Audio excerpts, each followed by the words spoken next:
આ નારિયેળીના પીળો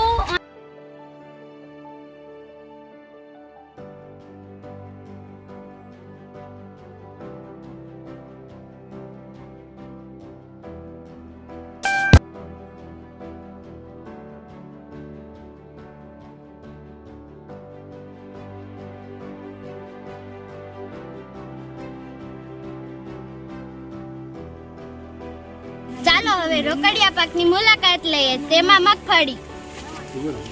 મગફળી ભારતમાં ઉગાડવામાં આવે છે અને સૌથી વધુ ઉત્પાદન થાય છે ગુજરાતમાં અને સૌથી વધારે જૂનાગઢ જિલ્લામાં. ચાલો હવે મગફળી વિશે જાણીએ આપણે. ચાલો હવે આપણે નારણભાઈને કહીએ કે મગફળી વિશે થોડું ઘણું આપણને સમજાવે. આ છે આપણે મગફળી.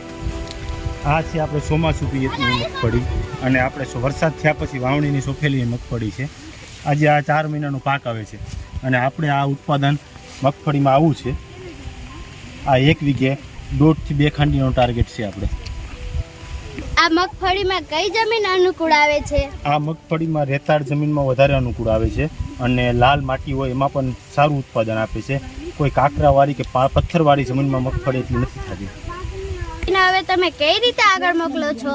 આ મગફળીને આપણે તૈયાર થયા પછી અને સારામાં સારી ટૂંકમાં વ્યવસ્થિત રાપલી અને આ મગફળીને ટૂંકમાં સારો ભાવ આપે એ રીતના અમે સારા યાર્ડમાં કોઈ પણ સારા યાર્ડમાં વધારે ભાવ મળે એ યાર્ડમાં અમે આને મોકલીએ. માંડવી ઉછેરવા માટે આપણે દવા છાંટવી જરૂરી છે?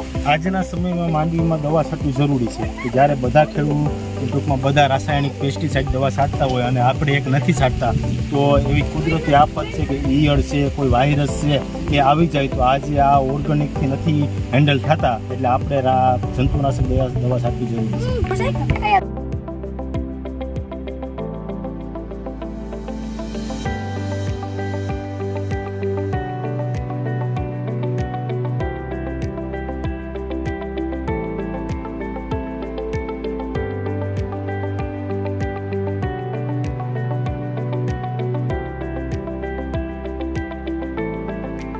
શાકભાજીની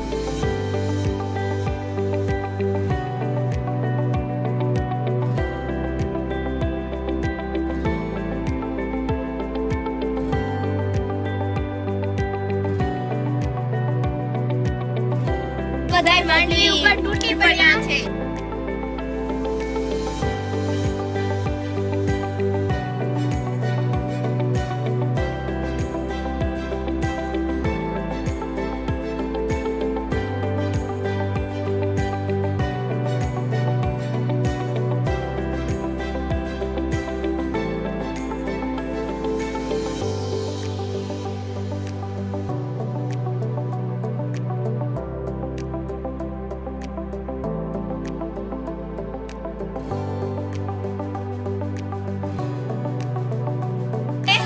જોયું નથી લાગતું એના વગર સાબિત થાય. આમાં રોજ સડવાનું સવારે ઉઠીને તમારે આખા દિવસે બે ભાઈઓ આમાં જ ઊંઘવા આવે.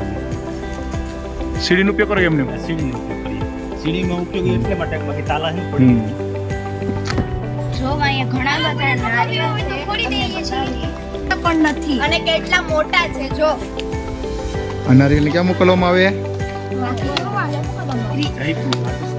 આ નારિયેળને જયપુર, રાજસ્થાનમાં, દિલ્હી વગેરેમાં અલગ અલગ એરિયામાં મોકલવામાં આવે.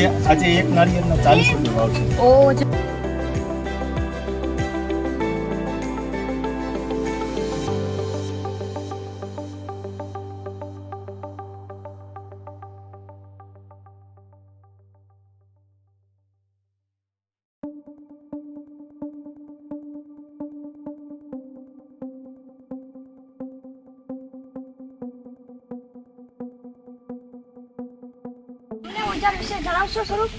આ છે આપણે ટ્રેક્ટરના છવડા ઓજારમાં કે જે જમીનને ટ્રાન્સપ્લાન્ટ કરી દે. ઉપરની જમીન નીચે થઈ જાય અને નીચેની જમીન ઉપર આવી જાય છે કે જે બાગાયતી વાવેતર કરવું હોય ત્યારે આને છવડા મારવામાં આવે છે. કોઈ રોકડિયા પાકમાં છવડા નથી મારવામાં આવતા. આ છે રાપ કે જે માંડવી કાઢવામાં, મગફળી છે એ કાઢવામાં ઉપયોગ કરવામાં આવે છે. આ છે ઓટા ઓટર કે જે તમારે ખાતર છે જમીનને ટૂંકમાં બહુ જાડી જમીનને ટૂંકમાં બધું મિશ્રણ કરી નાખે છે બધું, અને જમીન સાવ ભૂકો કરી નાખે છે. આ ઓટા ઉટી બધી. આ પછી ઊંડી ખેડ કરવા માટે છે, કે આને 5 સ્યા કે દાંતી કહીએ બધું, દાંતી એટલે ટૂંકમાં તમારે છે ને ઊંડી ખેડ થઈ શકે. દવા છંટકાવનો ટાંકો કે જે નાળિયેરીમાં છે, કલમમાં છે, બાગાયતી પાકમાં જે જંતુનાશકની દવા છંટવા માટે. તેની સાથે પશુપાલનનો પણ અહીંયા ઉછેર કરવામાં આવે.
આપણે અત્યારે આમાં પાણી જાય છે, આગળના બગીચામાં આપણે ગયા હતા અહીંથી જ પાણી ત્યાં વયું જાય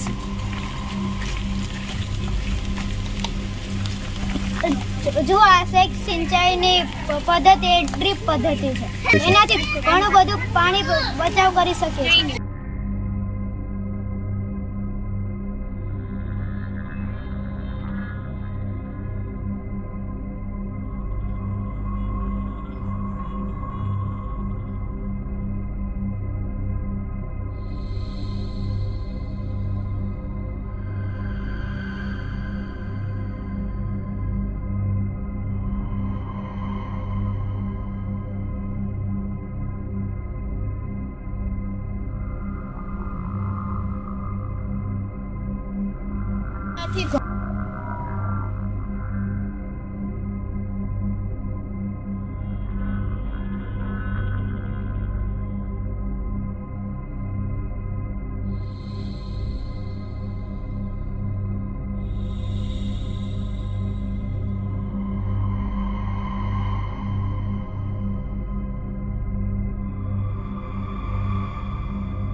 સફેદ જાસૂદ હાઇબ્રિડ સુધારી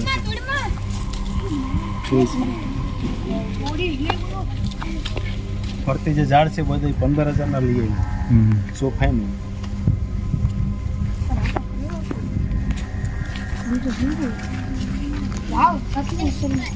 અરે એક નંબર અહીંયા ઝાડવા તો જોવા મળ્યા.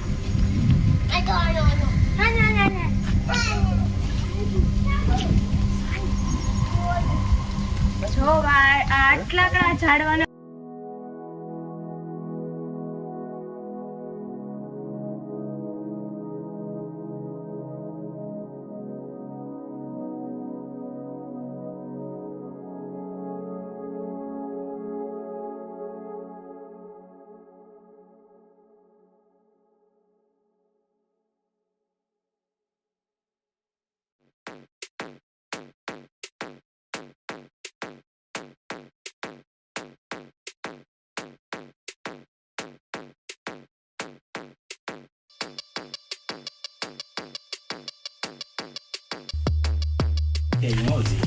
કેવી મજા આવી? અરે બહુ મજા આવી. રોજ અહીંયા આવવા દેતા હોય તો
સંયુક્ત કુટુંબ ભેગું રહેવું તે બહુ અઘરી વાત છે. તો આપણે પૂછીએ કે તેમના પરિવારમાં કેટલા સભ્યો છે? તમારા પરિવારમાં કેટલા? 29 સભ્યો છે ને આ એટલા વચ્ચે રહેવું બહુ અઘરી વાત છે. અત્યારે તો ખાલી 2 ભાઈઓ હોય ત્યાં દેરાણી જેઠાણી ઝઘડા કરવા માંડી જાય તો આ એટલા 29 છે. તો રાતે રોટલા તમે કેટલા કરો? અંદાજે તમારે એક નંબરનો રોટલો જોઈએ. એક નંબર 29 મિનિમમ જોતા હોય. 29 રોટલા જોઈએ. બધાનું મકાન છે, બધા અહીંયા ભેગા મળીને રહે છે. ને હવે આપણે પ્રશ્ન પૂછીએ અહીંની બહેનોને પહેલાના જમાનામાં કેવી રીતે રહેતા? અમારા જમાનામાં કામ જ કરતા, ખોળ વાટતા, સારા વાટતા, ઢોર હાંસવતા. એ સારું છે કે પહેલા સારું હતું? પેલા સારું અટાણ નથી સારું? નહીં, અટાણે કિલો ઘી પેલા 20 રૂપિયાનું કિલો ઘી. અટાણે ઘીનો ભાવ શું છે? હા, તો 10 રૂપિયાનું લીટર. તો અટાણે લીટરના દૂધના કેટલા છે? એ પેલા સારું ને, જીવન સારું જીવતા, ખાવે પીવે સુખી, સાદું જીવન.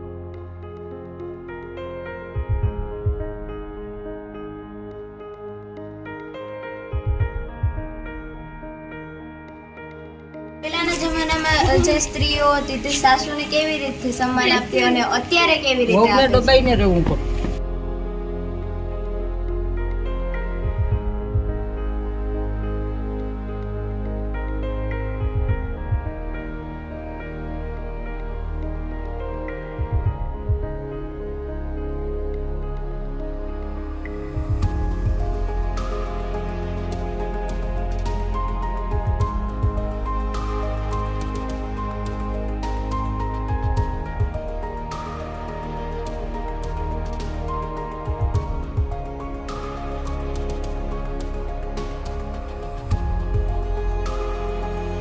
આપણે ખેતીની અહીંયા બધી મુલાકાત હતી પશુપાલનની એ હવે ખતમ કરીએ એટલે હવે આપણે જઈએ આપણી નિશાળ તરફ. ચલો બાય બાય.